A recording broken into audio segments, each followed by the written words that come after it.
Hi friends, it is a super busy day at my house. Oopsie.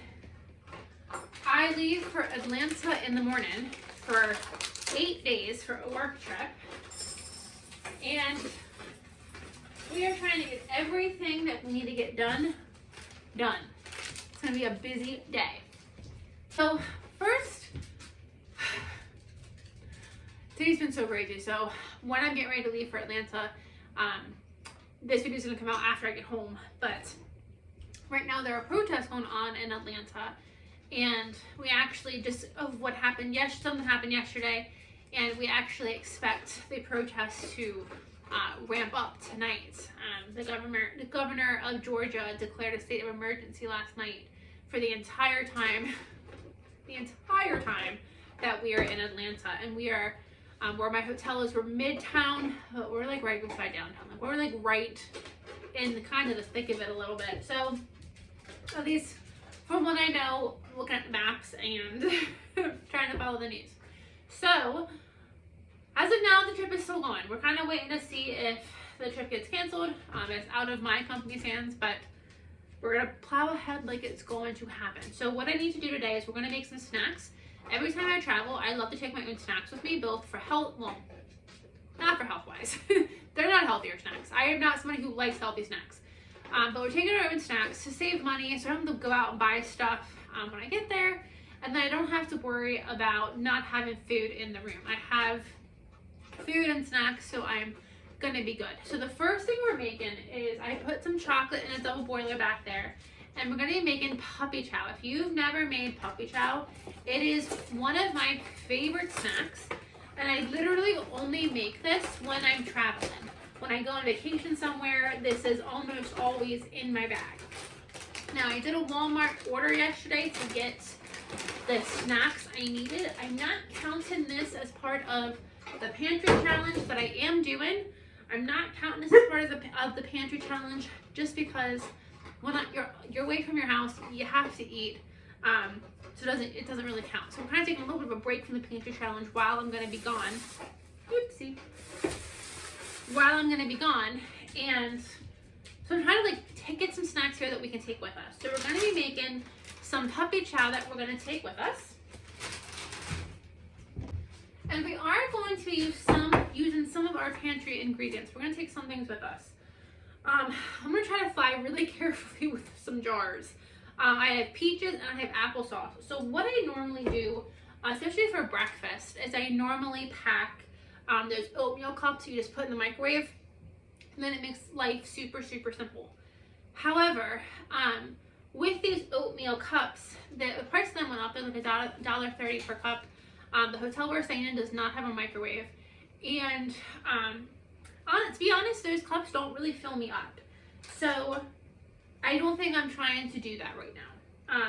So what I decided to do is I have this little, it's like an egg thing. I don't really know, it's like an egg thing that I got from Paper Chef. So I'm going to leave the lid here because I don't have a microwave, but you could just use a mug. But I'm going to pack this as well, and my idea is I'm going to fill these little silicone bags up with individual portions of oatmeal, and I'm going to use the coffee maker, the hot water maker in the hotel room, which I'm hoping it has, and I'll make my own peach oatmeal. That's what I'm going to eat every day. And then as a side to like my oatmeal, I'm going to have some applesauce. So in addition to those things, I'm also packing some jerky. I don't get on a plane without jerky. And this is something that is just great when you're really hungry and you need kind of a little bit of protein. That's something that I can eat that can withstand me until I get to food. Because when you're out, especially for a work event, you can't always get food when you want to get food. I think the only other snack that I'm intending to take is I'm going to take a nut trail mix. Now, normally with my nut trail mix, I buy it from the store. I actually don't like trail mix. I found my work bought a couple months ago, they bought a Kars, K-A-R-R-S, I think it is. And it was a spicy trail mix. I really liked it. I loved it because it was spicy. It was sweet and spicy. And I looked at buying that, but it is so expensive for what it is. It's like $26 for like a pack of 8, which I'm not doing. So I had gone to the dollar store, and the dollar store had a spicy trail mix that I did like, and I liked to bump it up a little bit and spice it up a little bit. They don't have that anymore. Well, not that they don't have it. The dollar store I went to today was very empty. I was surprised. It's normally a very clean, very organized dollar store, and it was not that way today. So I got a couple of other things, and we're gonna first, while my chocolate is melting for the puppy chow, we're going to make a nut mix. And if you're not familiar, puppy chow is Chex Mix, chocolate, peanut butter, and you cover it with some powdered sugar. I think I started that story. I don't think I finished it. I did a Walmart order yesterday for this, for all of these small things that I need, and all of the, like, the only Chex Mix they had, they gave me cinnamon Chex Mix instead of plain. So I'm going to be using cinnamon Chex Mix, but you should use plain. Well, as of now, who knows? It may be better than it normally is. So let me bring you down here, and we're gonna get the nuts going for a nut mixture.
This trail mix came out really good. I loved the dried cranberries with the spiciness of some of the nuts, the pieces of chocolate. I will be making that again. Now I've just melted the chocolate, and I'm working on the puppy chow now. So I'm just adding a little bit of peanut butter into the chocolate, and you can add as much or as little as you want. All you really want to do is be able to taste the chocolate and the peanut butter when you make the puppy chow. So, or when you eat the puppy chow. So it's really just kind of throw as much as you feel like in. If you are somebody who needs to measure, like my mom needs to measure.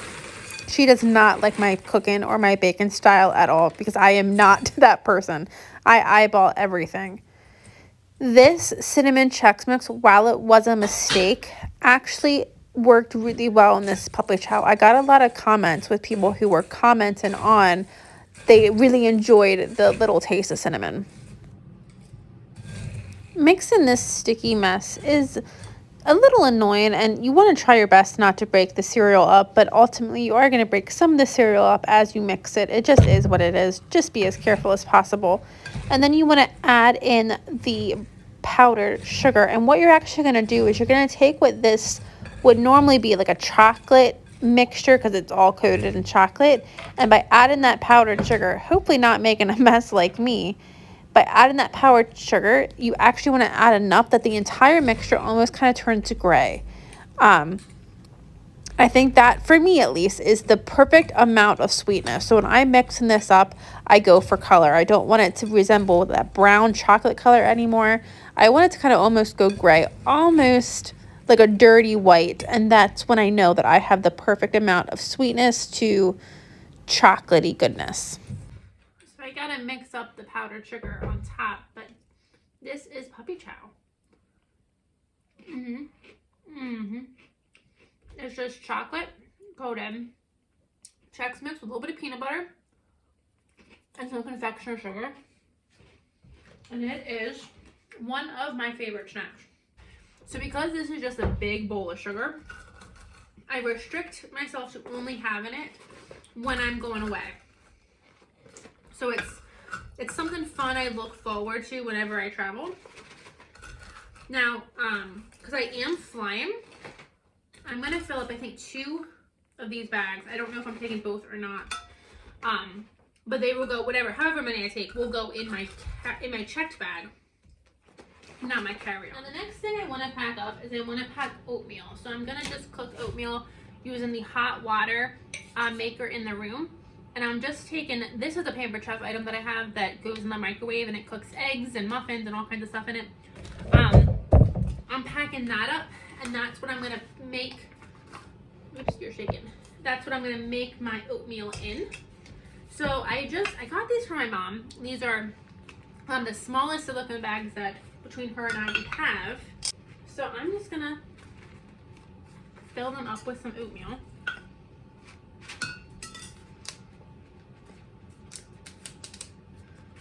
And there'll be individual portions of oatmeal. And I only have 3, and I need 5, at least I need 5 breakfasts. So I have one that's a larger size.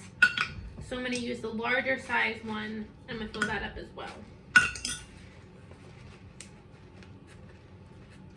I think I finally have all the food ready-ish for Atlanta. So here's just a rundown of what I'm taking. I'm taking jerky. And this is going to go on the plane with me. And then this goes, we're actually sitting in training rooms all day. I am the trainer, so I don't get to do it this time as much as I used to in the past. But this is something I could eat during meetings and during these trainings. That it wasn't loud. No one really knew what I was eating. But it definitely filled me up. And it made it so I could make it to the next break when I could actually get a snack or a meal. So I never travel without jerky. I have 2 bags of puppy chow. I'm going for 8 days, so I do think I'm going to take both of them. And then I am just going to put them in my suitcase now, and it won't hurt them to go in my suitcase. And then when I get to the hotel, one can stay out. My fridge is not very big in the hotel. One can stay out, and then I can put one in the fridge and kind of swap them out. Because I like them. I prefer them cold. So that's going to go in my checked bag. I have one big, beautiful bag of trail mix. This will be really nice snacking in between meetings, snacking in the evening. So this is also going in my checked bag. I'm taking some of my own favorite hot tea. This is my Irish breakfast. This is my favorite tea. I'm taking some of this just because if it gets cold, it's always cold in these meetings. And a cup of hot tea is like $4 at this hotel. And so, but a cup of hot water is free. So I'm going to take my own tea bags. And to go with that, I'm going to take my own sugar. I am going to put this in a Ziploc bag. I'm not going to take this jar. But this is going to go in a Ziploc bag so I can have my own hot tea. And then we have the oatmeal. I have 4 packets of oatmeal. And then to season up the oatmeal, we're going to have some of that sugar. But then we're going to season it with our spiced peaches. And then to go on the side, or even if I want to do something different, I can add my applesauce in to the oatmeal. So these I'm going to leave out tonight, and in the morning I'm going to crack them, put lids on them, and I'm just going to take them with me.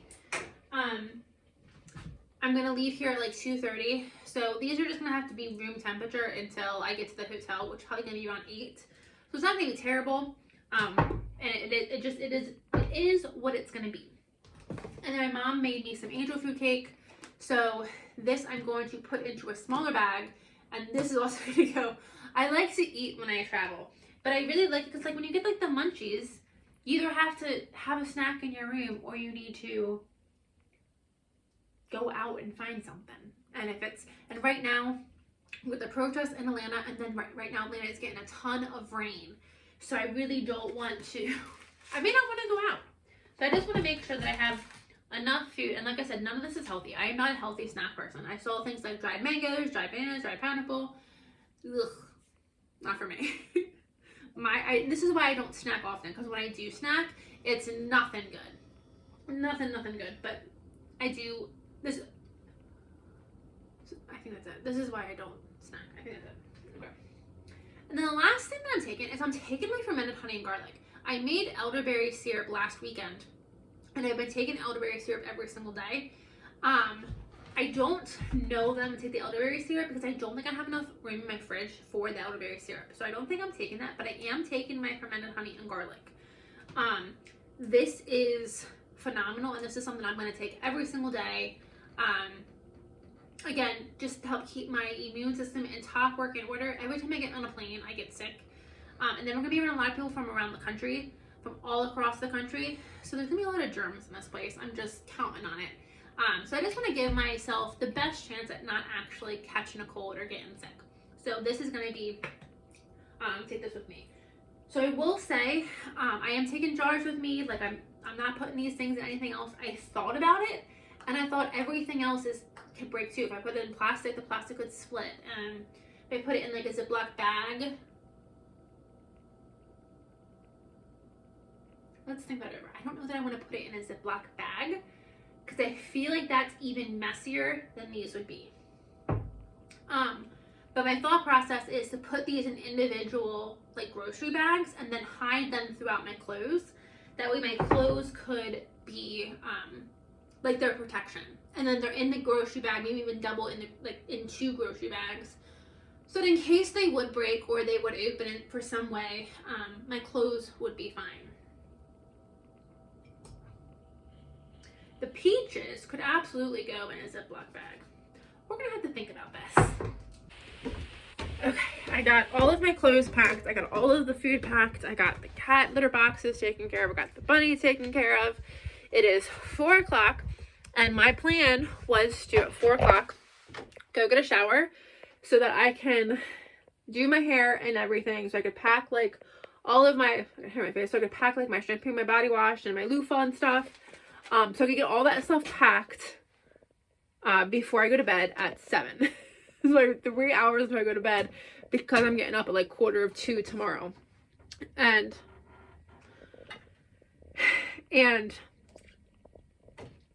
what am I doing instead of getting the shower that I said I was going to get at 4 o'clock? We are starting seeds because I'm going to be gone for 8 days and I need to get some seeds started. So getting the stuff, and we're gonna head back upstairs and get these seeds started. Okay friends, do I have time to start my seeds today?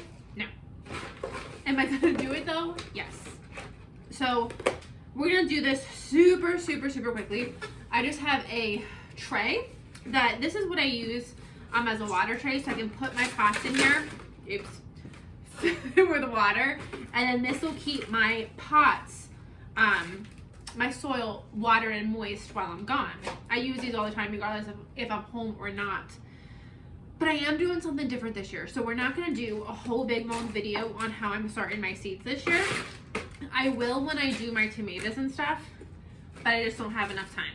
I've never done this before, but other people have and they said it's worked well. So what I'm doing is I normally start everything in seed trays, in individual seed trays, and I put 1 seed in each tray. Well, I'm not doing that this year, and there's a couple of different reasons why I'm not doing that. So to start, I'm just using a seed starting mix. There are pros and cons to seed starting mix. I am aware of the pros and cons, however, I really do like seed starting mix. The pros to seed starting mix is it is very fluffy. So if you can see in this bag, it's a very fluffy soil, which is perfect for starting seeds. If your soil is too heavy and too compact, your seeds, your little baby seeds, your little baby sprouts won't do very well. However, I like this method. I like this soil. The downside is this soil has absolutely no nutrients. So you need to supplement with nutrients. I normally do fish oil, and then when I pot them up, I do pot them up into a pot and soil mix. So I only use this seed starting soil just to get them started. So like I said, I normally do these in seed trays, and I'm not doing them in seed trays this year. One, I think it takes up a lot of space. I think it uses a lot more soil, and you're not guaranteed the number that you want, the number of plants that you want. So for instance, I have a big 72 cell seed tray that normally fits in this container. And I normally put one seed in each tray. So what that means is I would start seeds today. And then when I got back from my trip, whatever didn't germinate, I might go then and reseed. But it ends up kind of pushing back my timeline. It could be a waste of soil. So instead of my seeds, like I get as many seeds as I want on the day I start them, I have to start them a week or two later. There's pros and cons. So the trick with starting seeds is what I tell people is I'm like, don't even go off of somebody else's opinion, or don't go off of what other people are saying. Start seeds the way you want to start them. I saw this method that I'm doing today. I saw this method over 2 years ago, and I saw it and I'm like, I'm never going to do that. I am never going to start my seeds that way. And here I go. So how I'm going to start them is I'm just starting them in individual pots. I'm just going to sprinkle some seeds on top, and then they're going to grow. The idea is I'm going for 8 days, so everything I'm starting today will,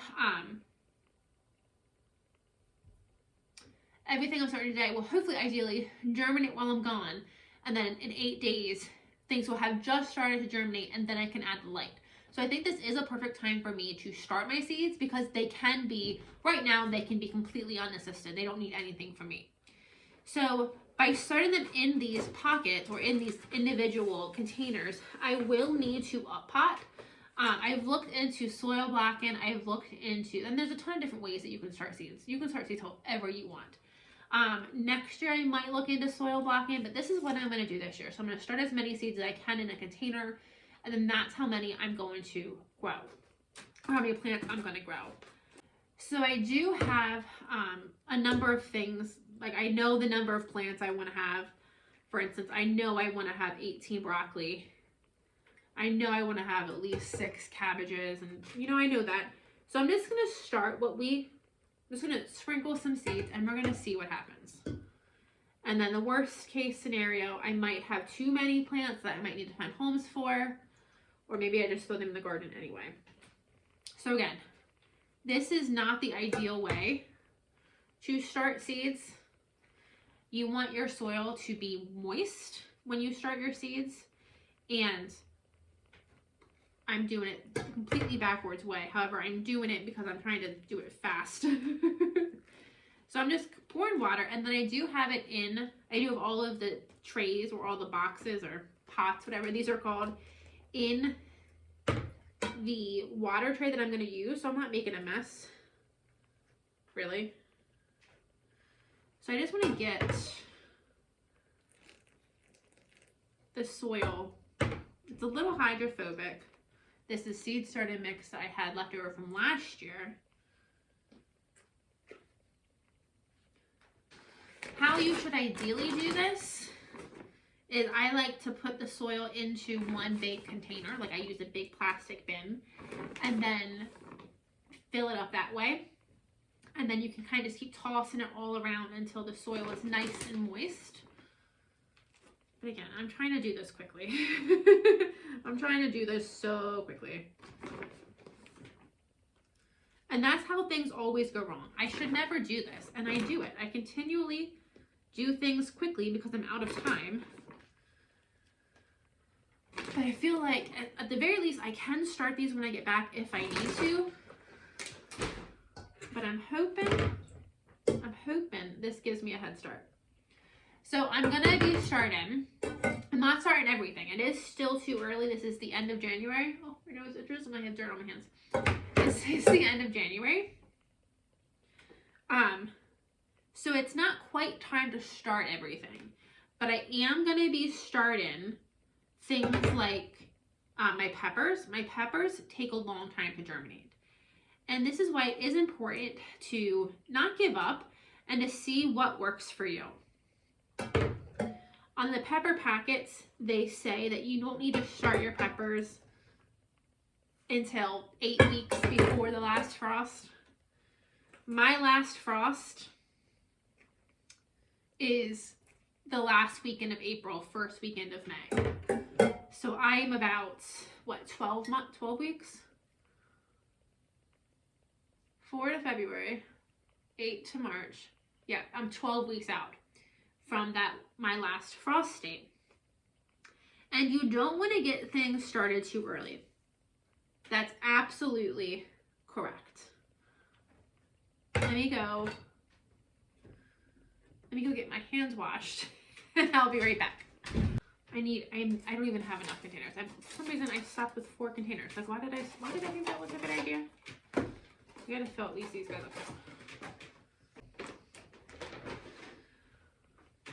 Now, it is too early to start a lot of plants, especially for me where I am. Like I said, you need to start most things you need to start about 6 to 8 weeks before your last frost state. I'm about 12 weeks. Oops, that sun is right there. I'm about 12 weeks from my last frost state.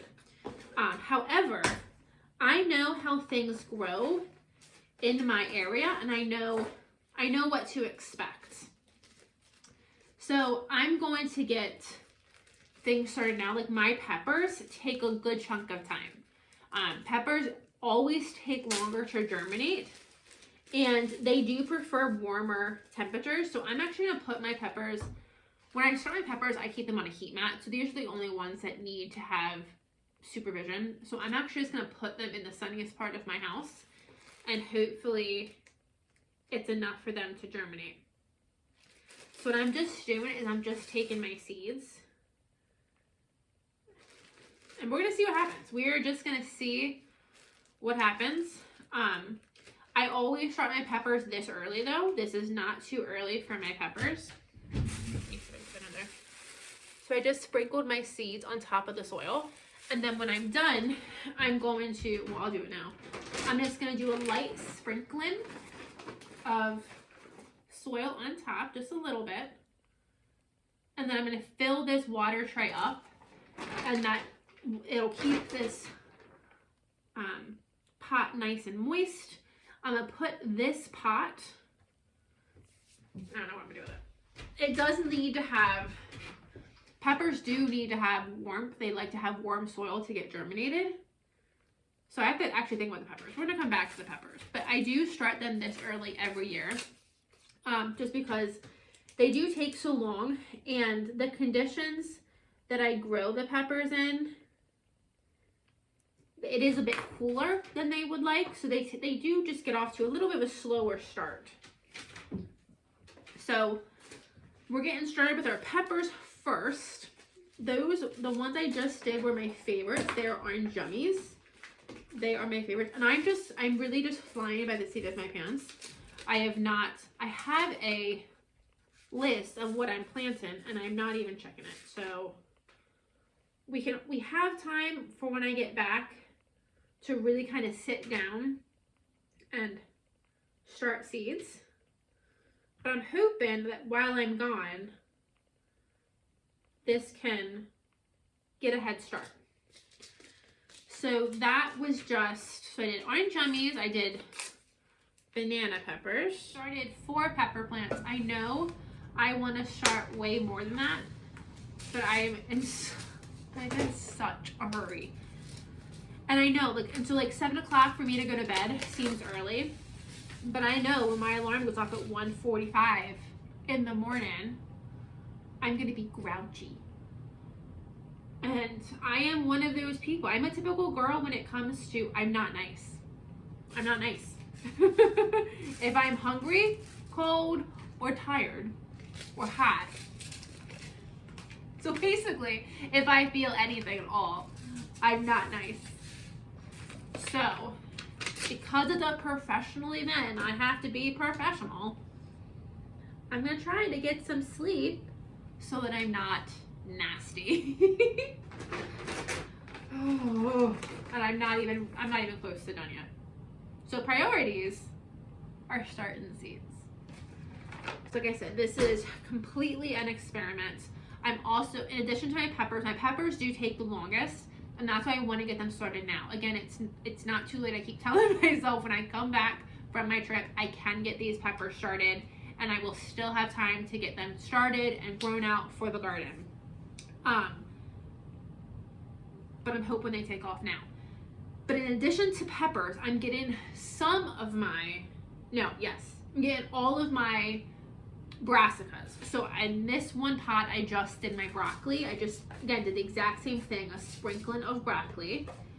And I'm doing broccoli, cabbage, and Brussels sprouts. So I want to get my brassicas started now because they will go out early. They will go out probably in March, to be completely honest. And I want to get them as big as possible before I put them outside. Last year, my broccoli starts were puny and miserable. So I had to buy broccoli start. So I'm hoping to have more success this year. Oh, this is another reason why I'm thinking I'm going to like this more than the trays, as long as this works correctly or works the way I intend. Oh, hello. It went right into the water. So normally what I do is as soon as my plants germinate, sometimes they get a little too leggy. And what's nice about the seed trays when their plants get leggy is I can up pot them, and a lot of times you can actually cover their stem. And things like tomatoes and peppers and stuff like that cover the stem, that leggy stem, it actually makes the plant stronger. So with the trays, when a plant gets leggy, it does give you some room to grow. But normally what I do is I kind of have to up plant twice when I start in a tray. So I start them in a tray, they're in just a little itty bitty cell.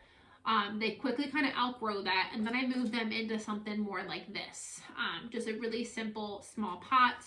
And again, that it doesn't hold them for very long. Once they get out of that size, I move them into something like this. So it does move them more. And a lot of plants don't like their roots really to be disturbed. And that is a big pro when it comes to the soil blocking. If you're not familiar with soil blocking, I think it's relatively new. It is the idea that I would just fill this entire tray with soil, and I'd actually push a mold into it, and it would make individual blocks of soil. So it's similar to like the tray system, but it's actually soil. So then when you need to up pot your plants, all you have to do is take that chunk of soil and put it into another pot, put it into more soil. So you never actually have to disrupt those roots by pulling out the stem, pulling out the plant out of the soil, anything like that. So it definitely, soil blocking I think is probably the best way to go. Like I said, so I'm kind of thinking about doing that for next year, seeing how this goes this year, and maybe doing that for next year. A con, oh, I'm like, oh, I'm knocking everything, I'm blowing everything off. A con with this setup is I'm starting seeds, and that's a big container. I'm using all of this soil, and none of that is soil that I actually need. So that is a gigantic waste of soil. Considering that even my plants, they're not going to stay in here long enough to ever reach the bottom of that pot. They're going to germinate. They're going to get a little bit of roots on them. They're going to get a little bit, and then I'm going to pull them apart. So that these ones will have more root disruption than the trays. Again, pros and cons to everything. The thing I like about this is you can get started with much less materials and much less space. When I start in the trays, again, 72 cell trays, I put one seed in each tray. And then if some seeds don't germinate, that's just a waste of space. And then I do start a lot of plants. I easily planted over 70 seeds, just kind of sprinkling in these boxes, or I keep saying boxes, in these pots right now. I easily planted well over 70 seeds. So it starts them in a much more condensed fashion. But again, you are using more soil. The idea that I want to do, again, we have to see if this works. I'm doing this in like 20 minutes. What I want to do is if these germinate and grow like I intend them to, I am going to pull these out. And then I'm going to take the leftover soil in the pot, and I'm going to either use it to start more seeds, or I'm probably just going to use it to put in the pot that these plants go into. So it won't go to waste, but it's definitely more soil up front than what these plants actually need. So we got a couple things started. Again, I don't know if this is going to work or not, but we are going to hope and pray that it does. I'm going to go get legit tags for these guys, and then I'm going to get him into his spot, and hopefully when I get home from Atlanta, we have some seeds, or we have some plants.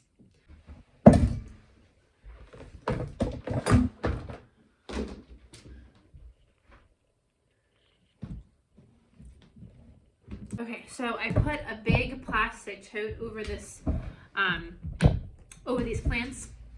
I have them in the sun. The sun obviously is really shining in here.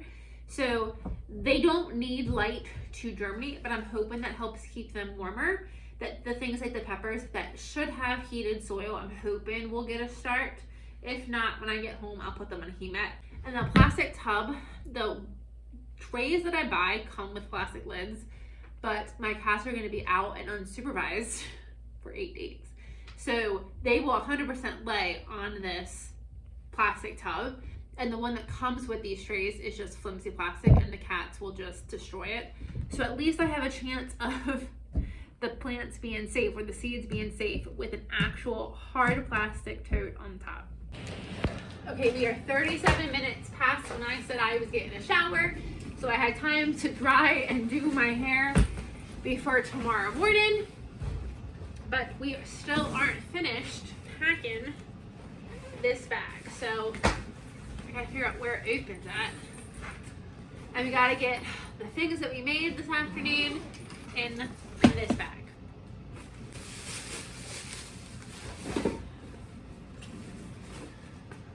So because it's work, I have to take a lot of shoes. I'm taking more than I initially planned on taking, but it is what it is, right?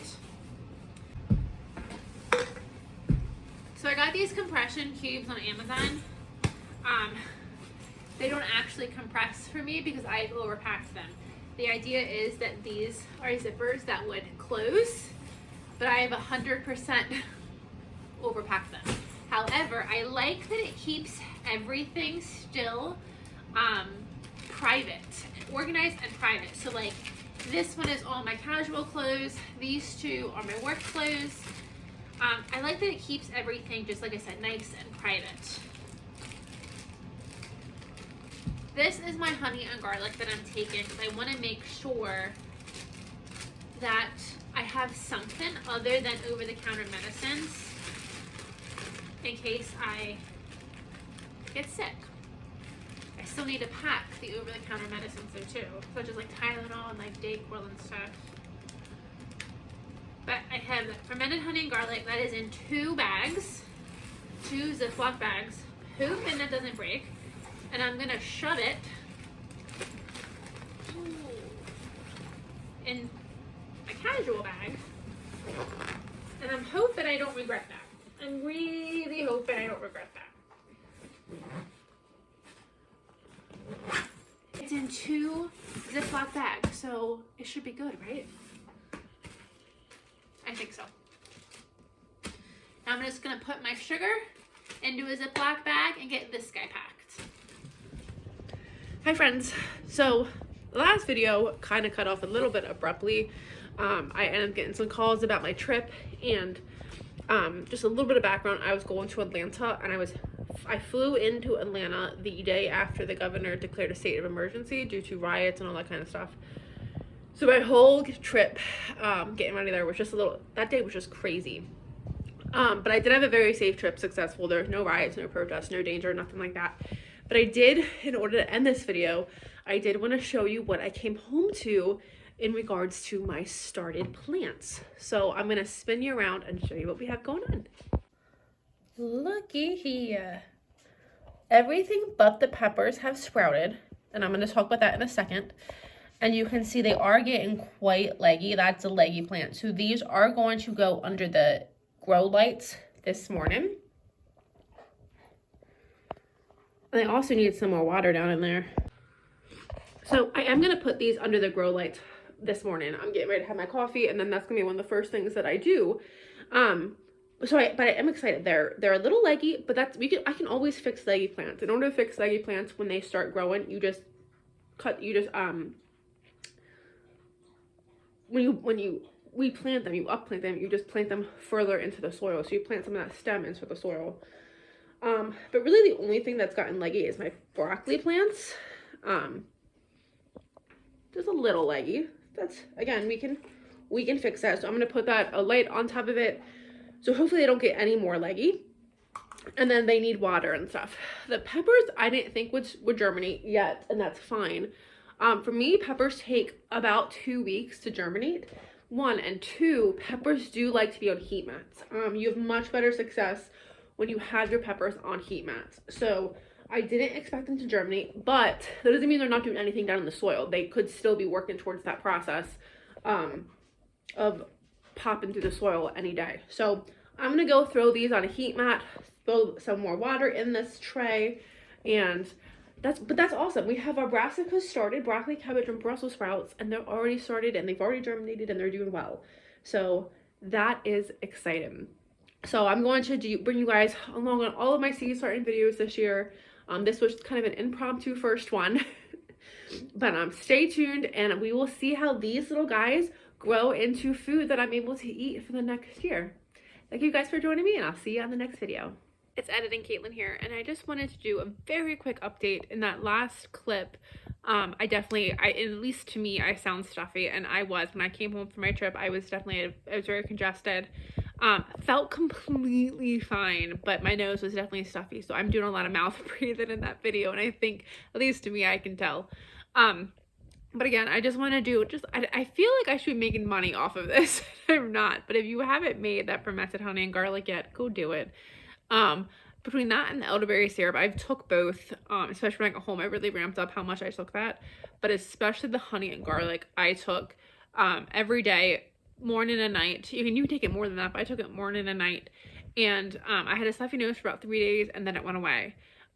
So I do really credit that to why I didn't get sick, and I could tell my body was fighting something. Obviously, like, I sound like I can't breathe, and I really couldn't, but I really credit that honey and garlic. So if you haven't tried it yet, go try it. See you guys.